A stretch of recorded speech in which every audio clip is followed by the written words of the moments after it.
We're nearing the start of Overlord Season 3, so I think it's time to start ramping up the amount of Overlord content I put out.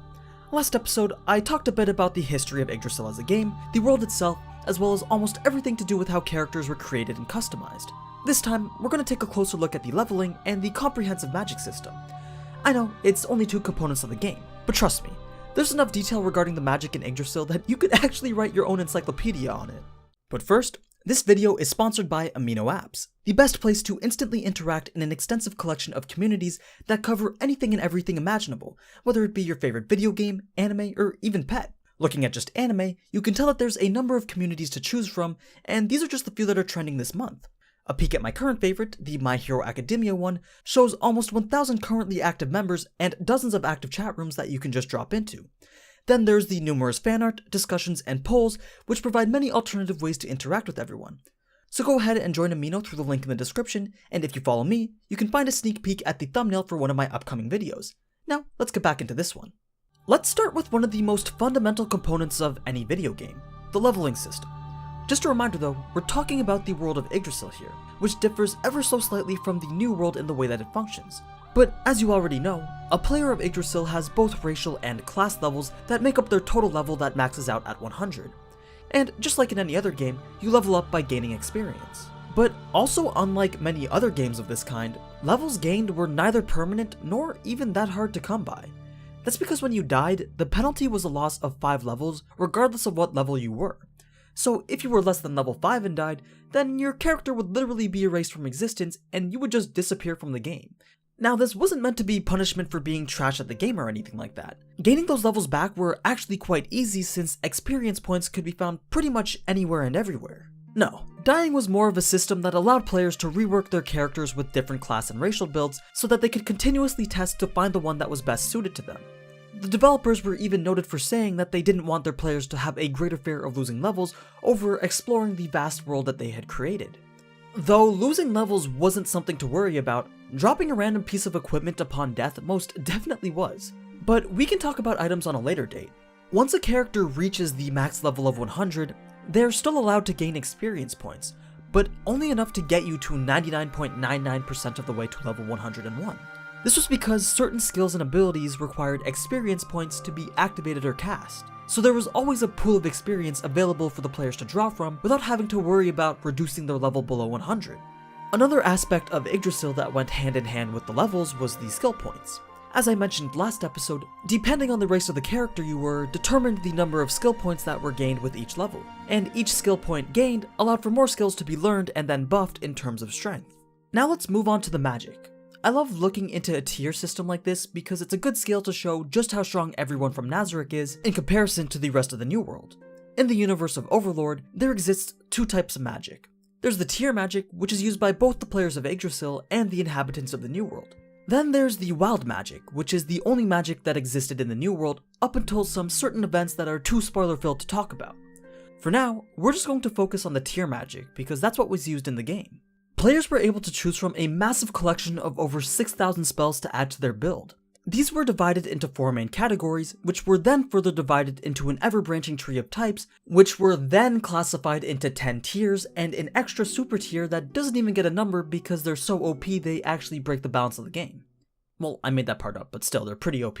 So the first of the 4 categories are arcane. This would be the magic used by sorcerers or elementalists to cast spells like lightning or fireball. Then there's divine magic, which are used by clerics or priests to heal or buff allies. Third is the spiritual magic from shamans or talisman users to cast more abstract or psychic spells. Then everything else falls into the alternative 4th category. Pretty much spells from any other class like paladins, cursed knights, or bards. A good way to think about it is if you play Hearthstone, then mage spells are arcane, druid and priest spells are divine, and shaman spells are spiritual. Then warlock, rogue, paladin, and warrior would all just be alternative. Hopefully that helps you wrap your head around how they're categorized. If we get into the tiers now, this kind of seeps into the New World a little bit, but it's really good for giving a perspective on where everyone stands on the power scale.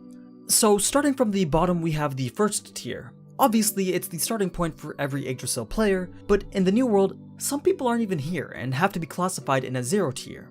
That aside though, tier 1 is where most practical spells can be learned, but nothing that can really help you win in an offensive fight. The 2nd tier is a bit more rare. It's indicative of a bit more talent because you can use a spell like Shockwave. If you've dedicated yourself to being a magic caster in the New World, then this is where you'd want to be. Third tier brings us to the level of Flight and Lightning magic. Both strong defensive and offensive magic spells are cast from this tier. Well, strong from the perspective of the New World.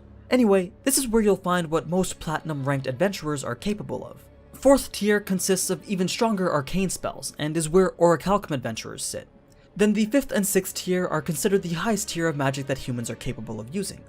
7th tier gets to the level of magic that the Guardians like to use.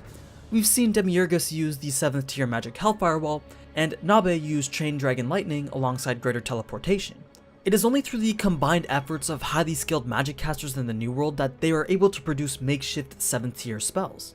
The 8th, 9th, and 10th are just considered God mode, not even thought to exist in the New World. But as we saw in the fight between Shalltear and Ainz, the majority of spells used there were 10th tier ones. And finally, we have the unofficial 11th tier, or more formally known as the tier. A player first learns a super tier spell after level 70. And for each level gained after level 70, they can learn one more for a maximum of 30 in their build. Though they act more like skills rather than spells because instead of consuming MP, it simply has a massive cooldown. At first, you could only use them once per day, but that can then be reduced with a bit of leveling. Once at the max level, that once per day limit can then be decreased to a minimum of 4 times a day. As you'd expect, casting these types of spells takes a fair bit of time as well, so much so that if you're in a party, the rest of your party members would have to dedicate themselves to protect you while you finish casting it. This is because if you were to take a certain amount of damage while casting, which is already a vulnerable state to begin with, the spell would be cancelled altogether. Not only that though, once one super tier spell has been cast in a party, the entire party has to wait for the cooldown to be finished in order for another super tier spell to be cast.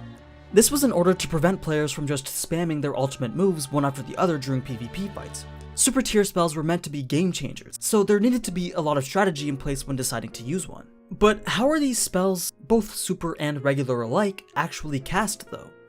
Well, they actually went pretty in depth as to how the mechanics of magic casting would work in a DMMO-RPG.